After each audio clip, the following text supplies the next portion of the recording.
우리는 결혼한 지 딱 5년이 되었다. 남들이 말하는 권태기조차 우리 사이에는 스쳐 지나간 적이 없다고 자부할 만큼 우리 부부의 일상은 잔잔한 호수처럼 평온했다.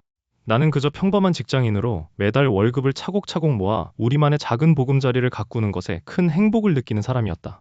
아내는 그런 나의 성실함을 언제나 최고의 가치로 지켜 세워주었고, 나 역시 아내의 따뜻한 내조 덕분에 험난한 사회생활을 버텨낼 수 있었다. 퇴근 후 마주 앉아 나누는 저녁 식사와 소소한 대화들, 주말이면 함께 근처 공원을 산책하거나 맛집을 찾아다니던 시간들, 그 모든 것이 당연하고도 소중한 우리만의 일상이었다. 결혼 3년 차에 접어들 무렵, 아내는 갑자기 독서 모임에 나가보고 싶다는 의사를 밝혔다. 평소 자기 개발에 관심이 많았던 아내였기에 나는 흔쾌히 찬성했다. 그때부터 아내는 매주 토요일 오전이면 단정하게 차려입고 가벼운 가방을 든 채 집을 나섰다. 여보, 나 오늘 모임에서 추천받은 책 읽기로 했어. 저녁은 내가 들어오는 길에 맛있는 거 사올게. 아내는 언제나 상냥하게 웃으며 그렇게 말했다. 처음에는 토요일 오전의 여유를 함께 즐기지 못하는 것이 조금 아쉽기도 했지만, 무언가에 열중하고 지적인 성취감을 느끼는 아내의 모습이 보기 좋았다. 나는 아내가 나가는 토요일 오전이면 밀린 집안일을 하거나 혼자만의 시간을 보내며 아내가 돌아오기를 기다렸다. 아내가 돌아오는 오후 늦은 시간, 식탁에 마주 앉아 오늘 모임에서 어떤 책을 읽었는지, 어떤 사람들을 만났는지 시시콜콜한 이야기를 듣는 것이 내 일주일의 가장 큰 즐거움이었다. 아내는 모임의 분위기나 사람들이 얼마나 열정적인지, 카페 사장님이 얼마나 커피를 맛있게 내려주는지에 대해 즐겁게 이야기하곤 했다. 나는 그저 아내가 좋아하는 일을 하며 건강하게 에너지를 얻고 있다고 철석같이 믿고 있었다. 사실 우리 부부의 경제 상황은 겉으로 보기보다 훨씬 더 견고했다. 나는 술 한잔 마시는 것조차 아끼며 대출금을 갚아 나갔고, 아내 역시 그런 나의 계획에 발을 맞추어 주는 듯 보였다. 매달 예산을 세우고 저축액을 확인하는 시간은 우리 부부의 신뢰를 다지는 의식과도 같았다. 아내는 항상 우리 조금만 더 고생하자, 나중에 여보랑 꼭 해외여행 가고 싶어라고 말하며 내 손을 꼭 잡곤 했다. 그럴 때마다 나는 세상에서 가장 운이 좋은 남자라는 생각에 가슴이 벅차오르곤 했다. 우리는 누구보다 서로를 잘 알고 서로를 위한다고 믿어 의심치 않았다. 적어도 그날까지는 그랬다. 하지만 가끔, 아주 가끔씩 스쳐 지나가는 의문들이 있었다. 아내가 독서 모임에서 돌아오면 어딘가 모르게 풍겨오는 묘하게 낯선 향수 냄새, 혹은 내가 모르는 분야에 대해 지나치게 상세히 설명하며 짓던 그 묘한 표정들. 하지만 나는 그것을 단순히 지식의 공유라고 치부해버렸다. 사랑이라는 이름의 신뢰가 내 눈을 가리고 있었던 것일까? 아니면 너무나 평온했던 지난 5년의 시간이 나를 나태하게 만든 것일까? 나는 아내의 성실함을, 그리고 우리의 단단했던 신뢰를 의심하는 것 자체가 죄라고 생각했다. 창밖으로 빗줄기가 가늘게 흩뿌리는 토요일 아침이다. 아내는 오늘도 평소처럼 단정한 모습으로 화장대 앞에 앉아 있다. 거울 속의 아내는 더없이 우아하고 완벽하다. 나는 거실 소파에 앉아 아내의 뒷모습을 바라보며 커피를 한 잔 마신다. 오늘도 어김없이 아내는 독서 모임에 다녀올게라며 집을 나설 것이다. 나는 그저 잘 다녀오라는 인사와 함께 환하게 웃어주겠지. 그러나 왠지 모를 서늘한 한기가 등줄기를 타고 흐른다. 이 5년의 잔잔하고 따뜻했던 평온함이 실은 아주 정교하게 짜인 얇은 유리창 같다는 느낌을 지울 수 없다.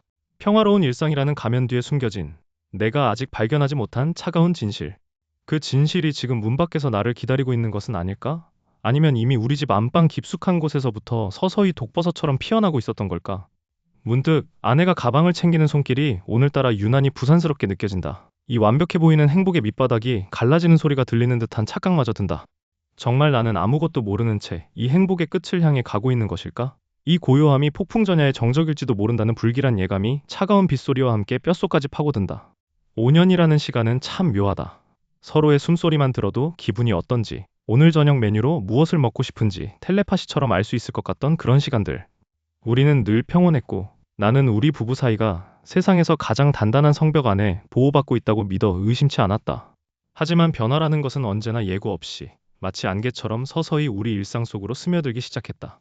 아내의 토요일 독서 모임은 우리 결혼 생활의 평화로운 루틴 중 하나였다. 나는 그저 아내가 자기 개발을 위해 노력하는 모습이 기특했고, 매주 토요일 오후 2시부터 저녁 8시까지 나만의 여유로운 시간을 즐기는 것도 나쁘지 않았다.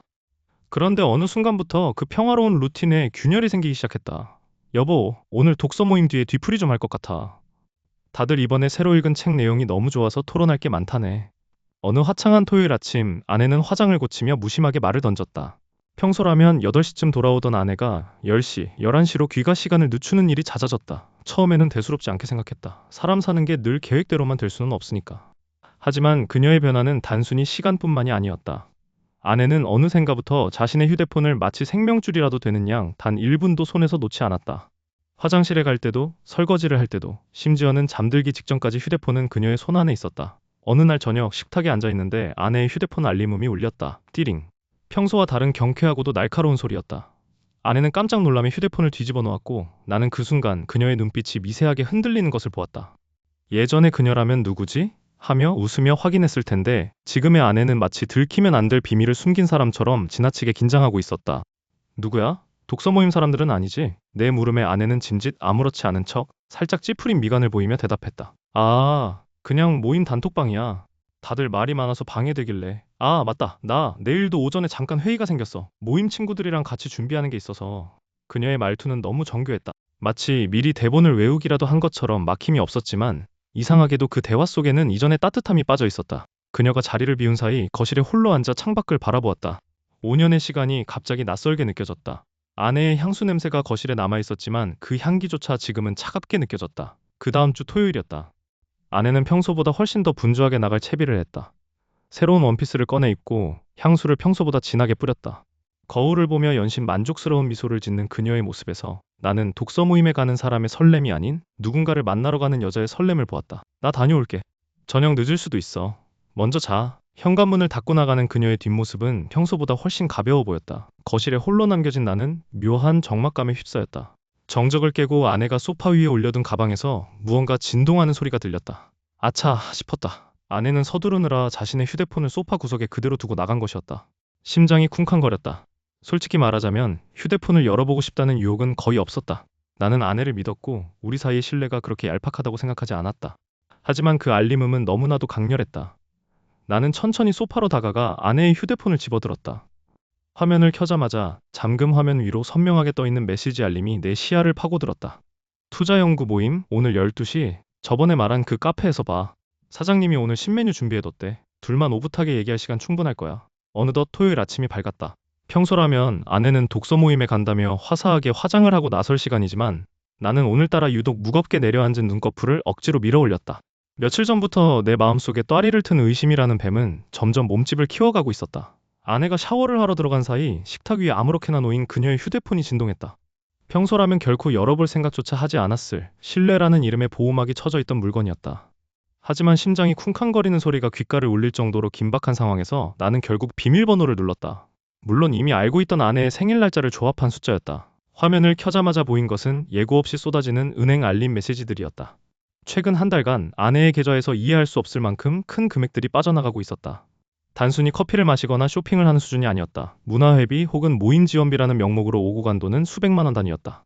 수취인 이름은 낯익은 하지만 결코 엮여서는 안 될 인물이었다. 근처 카페 사장 김씨.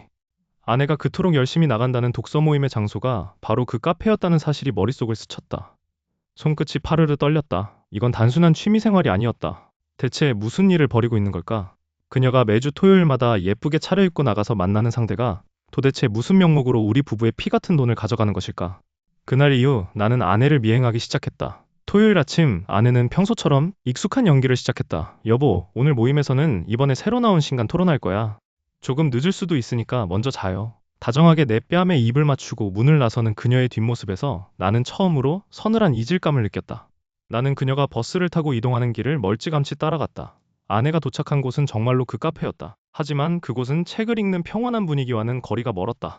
영업 시작 전 굳게 닫힌 카페 문으로 자연스럽게 들어가는 아내의 모습. 나는 인근 골목 어귀에 숨어 그 광경을 지켜보았다. 일주일 동안 나는 쓰레기통을 뒤져 영수증을 모으기도 했다. 낡은 코트 주머니에서 나온 꼬깃꼬깃한 영수증들은 내 가슴을 더 깊게 찔렀다. 최고급 와인, 호텔 라운지 결제 내역, 그리고 이해할 수 없는 비싼 선물들. 우리가 알뜰살뜰하게 모아온 결혼 생활의 결과물들이 누군가의 주머니를 채우고 유흥으로 사라지고 있었다는 사실이 뼈저리게 느껴졌다. 아내는 매주 그곳에서 무엇을 하고 있었던 걸까? 나와 함께 나누던 따뜻했던 저녁 식사와 소소한 행복들은 다 거짓이었나? 집으로 돌아와 거실에 앉아있으면 온 집안이 차갑게 느껴졌다. 아내가 돌아오면 웃으며 맞이할 자신이 없었다. 나는 그저 배신감과 의문 속에서 매시간 죽어가는 기분이었다. 그러던 오늘 사건이 터졌다. 휴대폰 뱅킹 앱을 켜고 공동 계좌를 확인하던 나는 멍하니 화면을 응시할 수밖에 없었다. 우리 부부가 아이를 갖게 되면 쓰려고 모아두었던 지난 5년간의 노력이 고스란히 담긴 적금 통장. 그 통장이 어제 날짜로 깨끗하게 비워져 있었다. 단 한 푼도 남지 않은 잔액 영원. 아내는 아무런 설명도 쪽지도 남기지 않았다. 그저 텅 빈 숫자만이 나를 비웃듯 깜빡이고 있었다. 심장이 덜컥 내려앉는다는 게 이런 기분일까? 아내는 지금 어디서 무엇을 하며 이 돈을 쓰고 있는 걸까? 그리고 이제 나는 내 삶의 전부였던 이 결혼 생활을 어떻게 해야 하는 걸까? 현관문 도어락 소리가 들려왔다. 아내가 돌아왔다. 아내의 휴대전화는 늘 그랬듯 침대 옆 협탁 위에 놓여 있었다. 평소라면 거들떠보지도 않았을 물건이지만 지난주부터 내 가슴 속에는 설명할 수 없는 불안의 불씨가 타오르고 있었다. 아내가 거실에서 씻고 있는 물소리가 들려왔다. 심장이 귓가에서 터질 듯이 요동쳤다. 손이 가늘게 떨렸지만 나는 홀린 듯이 화면을 켰다. 다행히 패턴은 익숙한 아내의 생일 숫자였다. 잠금 해제와 동시에 메신저 앱으로 들어갔다. 독서 모임이라는 이름의 대화방은 조용했다. 그러나 그 아래 카페 사장이라는 이름의 익숙지 않은 계정이 눈에 띄었다. 심장이 덜컥 내려앉았다. 대화창을 누르자마자 차마 눈으로 읽기에도 민망한 낯뜨거운 문장들이 쏟아져 나왔다. 오늘 너무 좋았어. 당신 향기가 아직도 내 옷에 배어있는 것 같아. 나도 그 사람이랑 집에 같이 있는데 자꾸 당신 생각만 나더라. 진짜 미칠 것 같아. 손끝이 차갑게 식어갔다. 세상이 무너지는 기분이란 게 이런 걸까? 5년이라는 세월이 우리가 함께 쌓아올린 신뢰가 한순간에 잿더미가 되어 흩어지는 것 같았다. 그들이 주고받는 대화는 너무나도 구체적이었다. 단순히 하룻밤의 실수가 아니라 이미 선을 넘어도 한참을 넘은 관계였다. 아내가 나에게 보여주던 그 다정한 미소가, 따뜻하게 챙겨주던 저녁 식사가 모두 이 남자와의 미래를 덮기 위한 가식이었다고 생각하니 구역질이 올라왔다. 문득 대화 내용 사이로 보이는 오늘 밤은 늦을 거야 라는 문구가 눈에 박혔다. 아내는 오늘 저녁 중요한 업체 미팅이 있다고 했다. 나는 떨리는 손으로 마지막으로 주고받은 대화 내역을 훑었다. 상대방의 프로필을 눌러보았지만 얼굴 사진은 없었다. 이름도 직장도 알 수 없는 그저 카페 사장이라는 이름뿐. 나는 그들의 대화에서 장소에 대한 힌트를 얻으려 필사적으로 눈을 굴렸다. 하지만 상대는 아주 치밀했다. 직접적인 장소 언급은 피하면서도 서로의 감정을 확인하는 말들로 대화창을 도배하고 있었다. 여보, 나 수건 좀 갖다 줄래? 욕실에서 들려오는 아내의 목소리에 나는 소스라치게 놀라며 급히 휴대전화를 제자리에 놓았다. 숨을 몰아쉬며 겉으로는 아무렇지 않은 척 수건을 챙겨 욕실 문 앞으로 다가갔다. 여기, 수건! 닫힌 문틈 사이로 젖은 손이 쑥 나왔다. 아내의 하얀 손을 보는데 문득 그 손이 오늘 밤 어디를 만질지 누구의 곁에 있을지를 생각하니 참을 수 없는 분노가 치밀어 올랐다. 나는 화장실 문을 등지고 서서 억지로 표정을 관리했다. 지금 당장이라도 문을 박차고 들어가 다 알고 있다고 소리치고 싶었다. 하지만 참아야 했다. 제대로 된 증거를 잡기 전까진 감정을 드러내선 안 된다는 이성이 나를 붙잡았다. 밤이 되자 아내는 평소보다 훨씬 공들여 화장을 했다. 입고 나가는 옷도 내가 기억하는 독서 모임 복장과는 달랐다. 화려하고 향수 냄새가 진동했다. 현관문을 나서는 아내의 뒷모습을 보며 나는 조용히 차 키를 챙겼다. 어디로 가는 거야? 도대체 어디서 그 남자를 만나는 거냐고.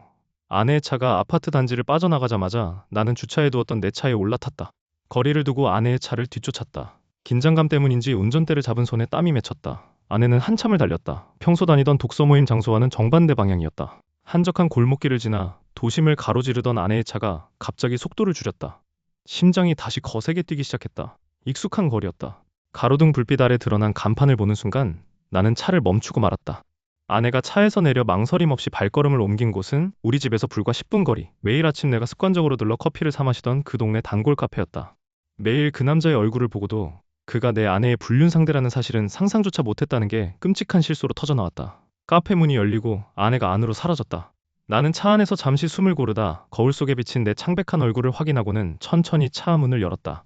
오늘 밤 모든 비밀이 밝혀질 것만 같았다. 금요일 밤 거실의 공기는 평소와 달리 얼음장처럼 차갑게 식어 있었다. 나는 식탁 위에 그동안 모아온 카드 명세서와 이체 내역서, 그리고 아내가 그토록 숨기려 했던 몇 장의 사진을 가지런히 펼쳐두었다. 심장이 귓가에서 쿵쾅거리는 소리가 들릴 정도로 긴장되었지만 더 이상은 참을 수 없었다. 5년이라는 세월을 함께하며 쌓아온 신뢰가 이 종이 몇 장 때문에 무너져 내린다는 사실이 도무지 믿기지 않았다. 잠시 후 씻고 나온 아내가 거실로 걸어 나오다 내 앞에 놓인 서류들을 보고 멈칫했다. 그녀의 얼굴에서 찰나의 당혹감이 스쳐 지나갔지만 이내 평소에 차분하고 온화한 표정으로 가면을 썼다. 여보, 이게 다 뭐야? 왜 이렇게 거실을 어질러 놔? 그녀는 아무것도 모른다는 듯이 가볍게 물으며 내 옆으로 다가와 앉으려 했다. 나는 그녀의 손길을 차갑게 뿌리치며 명세서 한 장을 집어들었다. 이게 다 뭐냐고? 당신이 나 몰래 빼돌린 돈들이야. 매달 나가는 생활비 말고 당신이 독서 모임 핑계대고 나가서 도대체 어디에 쓴 거야? 수백만 원씩. 그것도 주기적으로. 설명해봐. 제발 솔직하게 말해달라고. 내 목소리는 떨리고 있었다. 분노보다 앞서는 것은 배신감이었다. 아내의 눈동자가 흔들렸다. 하지만 그녀는 곧바로 눈가를 붉히며 기막히다는 듯이 나를 쳐다보았다. 지금 나를 의심하는 거야? 고작 돈 몇 푼 때문에? 당신이 언제부터 나를 이렇게 밑바닥 인생 취급했어? 나 정말 너무 상처받았어. 그녀는 떨리는 목소리로 나를 몰아세우기 시작했다. 오히려 피해자인 척하며 내 죄책감을 자극하는 그녀의 모습에 소름이 끼쳤다. 나 그동안 당신 뒷바라지하느라 얼마나 힘들었는지 알아? 내 개인적인 시간, 인간관계 다 포기하고 오직 당신 하나 믿고 살았는데 이제 와서 돈 관리 좀 했다고 나를 불륜 저지르는 여자로 몰아가는 거야? 당신 나를 사랑하긴 한 거야? 아니면 내가 그저 경제적으로 이용하기 좋은 도구였어? 그녀는 어느새 눈물을 뚝뚝 흘리며 울먹였다. 평소라면 당황해서 내가 먼저 사과하고 달랬겠지만 오늘은 달랐다. 나는 내 눈으로 직접 본 그들의 사진, 그 끈적했던 문자들을 떠올렸다. 거짓말하지 마. 독서 모임? 그게 언제부터 모텔방에서 이루어지는 활동이었지? 내가 다 봤어. 당신이 그 남자랑 웃으며 호텔 로비로 들어가는 거, 나 다 봤다고. 나의 외침에 아내의 표정이 순식간에 차갑게 굳었다. 눈물은 씻은 듯이 사라졌고 대신 그 자리에 경멸에 가까운 차가운 눈빛이 서렸다. 그녀는 헛웃음을 치며 나를 비웃었다. 봤어? 그럼 그렇지. 쥐새끼처럼 따라다녔구나. 그래, 마음대로 생각해. 당신이 보는 게 진실이라고 믿고 싶으면 그렇게 살아. 평생 그렇게 찌질하게 남 뒤나 캐면서 살라고. 그녀는 자리에서 일어나 방으로 들어가려 했다. 나는 그녀의 팔을 잡아챘다. 그 돈, 그 남자가 가져간 거잖아. 당신이 벌어온 돈도 아니고 우리가 미래를 위해 모아둔 적금까지 깨서 그놈 손에 쥐어준 거 내가 모를 줄 알았어? 도대체 그 남자가 누구야? 도대체 뭘 보고 이렇게까지 하는 건데? 그녀는 내 손을 거칠게 뿌리치며 신경질적으로 소리를 질렀다. 당신이 뭘 알아? 당신처럼 꽉 막힌 직장인이 뭘 안다고 떠들어? 그 사람이랑 나는 당신 같은 사람은 평생 구경도 못할 대단한 일을 하고 있다고. 지금 그 돈이 얼마나 큰 가치가 있는 줄 알아? 한강뷰가 보이는 강남 재개발 지역, 그 조합원 자격 얻으려고 내가 얼마나 공을 들였는데 당신이 내 능력을 알기나 해? 순간 거실에 정막이 감돌았다. 그녀의 입에서 나온 이름도 모를 재개발 지역과 조합원 이야기는 우리가 상의한 적도, 심지어는 대화 주제로조차 올린 적이 없는 내용이었다. 그녀는 자신의 실수를 깨달은 듯 급하게 입을 막았지만 이미 뱉어버린 말은 공기 중으로 흩어지지 않고 내 머릿속에 깊숙이 박혀버렸다. 그녀의 눈동자가 미친 듯이 흔들렸다. 도대체 우리가 모르는 사이 그녀는 누구와 어떤 계약을 맺고 있는 것일까? 그녀가 말한 그 사람은 대체 누구인가?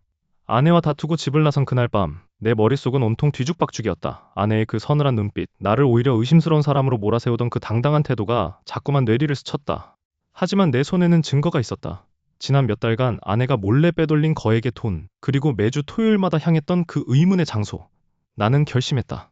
더 이상 바보처럼 당하고만 있을 수는 없었다. 이번 주 토요일, 나는 평소보다 일찍 길을 나섰다.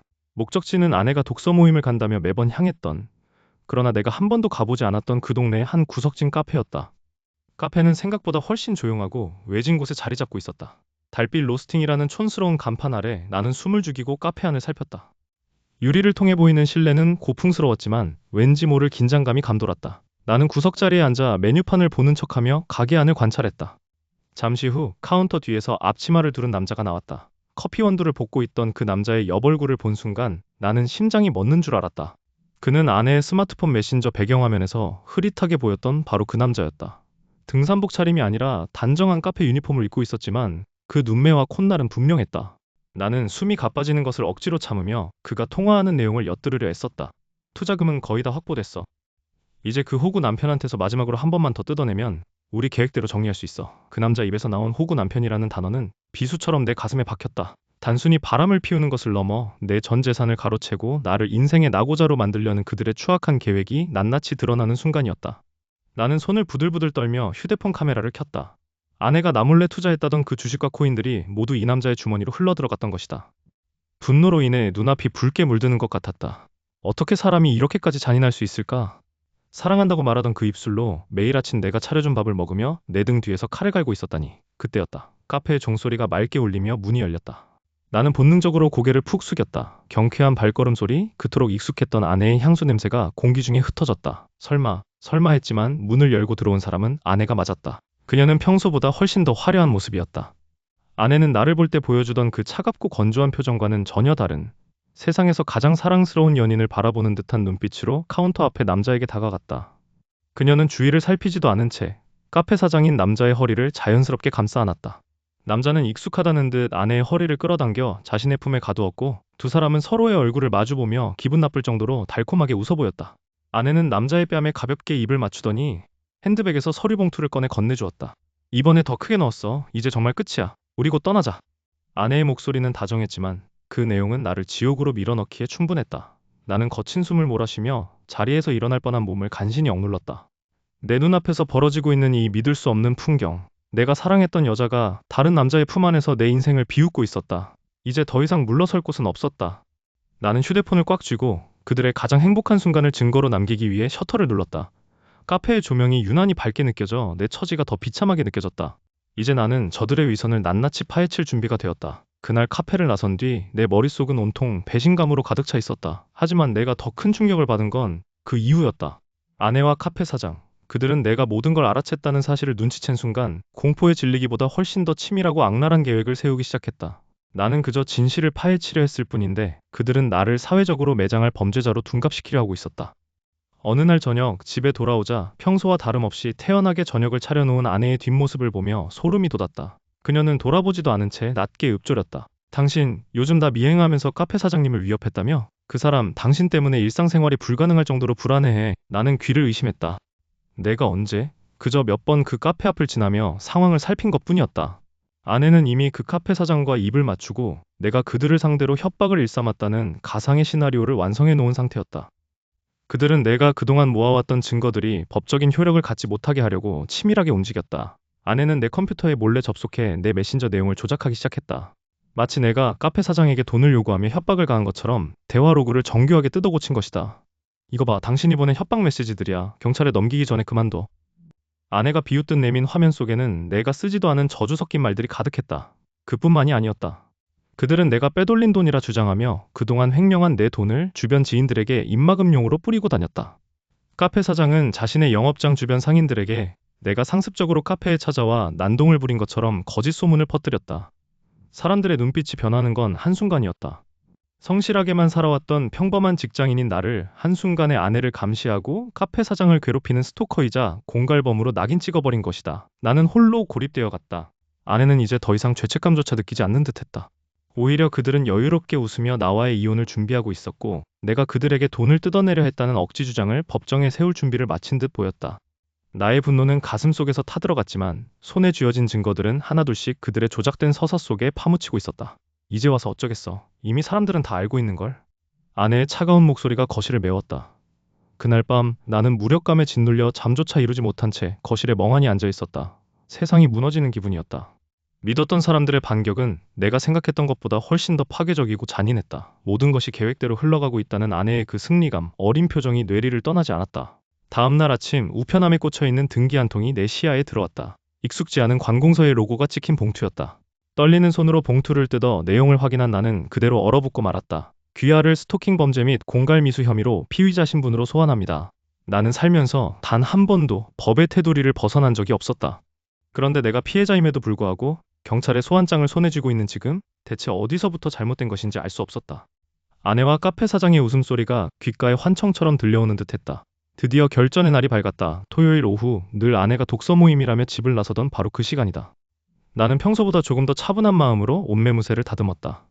거울 속에 비친 내 얼굴은 5년 전 결혼식 날의 설렘은 간데없고 배신감과 분노로 점철된 건조한 중년의 직장인만이 덩그러니 남아있었다. 아내와 카페 사장, 그 두 사람이 쌓아올린 모래성은 오늘부로 완전히 허물어질 것이다. 나는 약속 장소인 그들의 아지트, 바로 그 카페로 향했다. 문을 열고 들어서자 익숙한 원두향 대신 눅눅한 기운이 감돌았다. 구석자리에 앉아있던 아내와 카페 사장이 나를 발견하고는 순간적으로 얼어붙었다. 아내는 당황한 기색이 역력했지만 곧이어 특유의 가식적인 표정을 지으며 눈물을 글썽이기 시작했다. 전형적인 연기였다. 당신 대체 왜 이래? 사람들 다 보는 데서 이게 무슨 추태야? 아내의 목소리는 높았고 주변 손님들의 시선이 우리에게 집중되었다. 카페 사장 역시 능글맞게 웃으며 내 앞을 가로막았다. 손님, 영업방해로 신고하기 전에 조용히 나가주시죠. 근거 없는 의심으로 사람 매도하는 것도 정도가 있는 겁니다. 나는 헛웃음을 참으며 가방에서 두툼한 서류 뭉치를 꺼내 테이블 위에 내던졌다. 근거 없는 의심? 좋아. 그럼 이건 뭐라고 설명할 거지? 그 안에는 그들이 지난 1년간 빼돌린 자금의 흐름, 차명 계좌 내역, 그리고 그들이 주고받은 내밀한 대화 내용이 고스란히 담겨 있었다. 아내의 얼굴이 순식간에 하얗게 질렸다.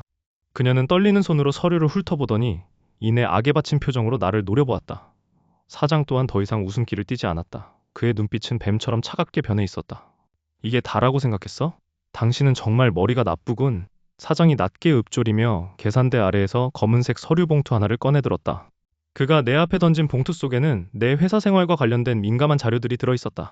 나조차 잊고 있었던 과거의 사소한 실수, 그리고 조작된 듯한 횡령 의혹 서류들이었다. 이거라면 이야기가 좀 다르지 않겠어? 이걸 회사와 경찰에 넘기면 누가 먼저 파멸할 것 같아? 그는 비열한 미소를 지으며 나를 압박했다. 내 커리어와 사회적 평판을 완전히 매장할 수 있는 치명적인 무기였다. 카페 안의 공기가 숨막힐 듯 무거워졌다. 내 손은 분노로 떨리고 있었지만 여기서 무너지면 모든 것이 끝난다는 사실을 직감했다. 과연 나는 이 지옥 같은 덫에서 빠져나올 수 있을까? 모든 것이 끝났다. 법정문을 걸어 나오며 나는 깊은 한숨을 내뱉었다. 차갑게 식어버린 공기가 폐부 깊숙이 스며들었다. 지난 5년이라는 세월이 마치 어제 일처럼 생생한데 정작 내 손에 남은 것은 아무것도 없었다. 이혼 서류에 도장을 찍던 순간 그녀는 끝까지 눈물을 흘리며 나를 원망하는 척했다. 가증스러운 연기였다. 카페 사장과 작당하여 내 재산을 야금야금 갉아먹고 나를 파렴치한 협박범으로 몰아가려 했던 그 눈빛이 여전히 잊히지 않는다. 그들은 법망을 교묘하게 빠져나갔고 나는 금전적인 피해와 함께 씻을 수 없는 정신적 상처만을 안게 되었다. 텅 빈 집으로 돌아와 짐을 정리하기 시작했다. 거실 한 구석에 놓인 그녀의 흔적들을 하나둘씩 쓰레기 봉투에 담아냈다. 예전에는 소중하게 느껴졌던 물건들이 이제는 그저 쓰레기에 불과했다. 경제적으로 성실하게 살면 행복해질 수 있을 거라 믿었던 나의 평범한 일상이 산산조각 났다. 처음엔 분노가 치밀어 올라 밤마다 잠을 이룰 수 없었다. 왜 하필 나였을까? 내가 무엇을 잘못했기에 이런 잔혹한 배신을 당해야 하는 걸까? 하지만 시간이 흐르며 분노는 무력감으로, 그리고 종국에는 묘한 공허함으로 변해갔다. 나는 다시 시작해야 했다. 0에서 다시 시작하는 것이 아니라 마이너스에서부터 다시 기어 올라가야 했다. 잃어버린 돈은 어쩌면 다시 벌 수 있을지도 모른다. 하지만 사람에 대한 신뢰, 그리고 누군가를 진심으로 사랑할 수 있다는 확신은 과연 다시 찾을 수 있을까? 가끔은 거울 속의 나를 보며 내가 정말 바보 같았다는 생각을 한다. 그저 평범한 직장인으로 열심히 살면 가정이 지켜질 거라 믿었던 그 순진함이 지금의 나를 만들었으니까. 새벽 3시, 베란다에 서서 밤거리를 내려다본다. 여전히 사람들은 각자의 목적지를 향해 분주히 움직이고 있다. 누군가는 사랑을 속삭이고 누군가는 나처럼 누군가를 저주하며 잠 못 이루고 있겠지. 나는 더 이상 그들에게 매달리고 싶지 않다. 카페 사장과 그녀가 어떤 결말을 맞이할지는 이제 내 관심사가 아니다. 그들의 죄는 그들 스스로의 인생을 더 깊은 수렁으로 밀어넣을 테니까. 나는 나만의 길을 가야 한다. 비록 지금 당장은 가진 것이 없고 몸과 마음이 만신창이가 되었지만 나는 이 폐허 속에서도 다시 꽃을 피워내야만 한다. 많은 사람들이 내게 물었다. 왜 그렇게까지 독하게 끝까지 싸우지 않았느냐고. 잃어버린 돈을 찾기 위해 더 집요하게 물고 늘어지지 않았느냐고 말이다. 하지만 나에게는 그보다 더 중요한 것이 있었다. 바로 나 자신을 지키는 일이었다. 그들의 추악한 게임에 더 이상 휘말려 내 인생의 남은 시간까지 낭비하고 싶지 않았다. 나는 나를 존중하기로 했다. 배신당한 나를, 상처받은 나를, 그리고 다시 일어서려는 나를. 이제 정리가 다 끝났다. 문을 나서며 뒤를 돌아보지 않기로 했다. 차가운 바람이 다시 한번 얼굴을 스치지만 이제는 두렵지 않다. 잃어버린 것들은 이미 과거의 것이다. 나는 내일의 나를 위해 걷는다. 하지만 문득 이런 생각이 든다. 법적인 다툼은 끝났지만 내 마음속의 재판은 여전히 진행 중이다. 당신이라면 모든 것을 빼앗기고 짓밟힌 채 홀로 남겨진 이 상황에서 어떻게 할 것인가? 그저 입을 다물고 고통을 감내하며 조용히 새 출발을 하는 것이 진정한 승리일까? 아니면 비록 내 인생이 망가지는 한이 있더라도 끝까지 그들을 파멸시켜 공정함이라는 이름의 공포를 맛보게 하는 것이 옳은 길일까? 여러분은 나의 선택을 이해할 수 있는가?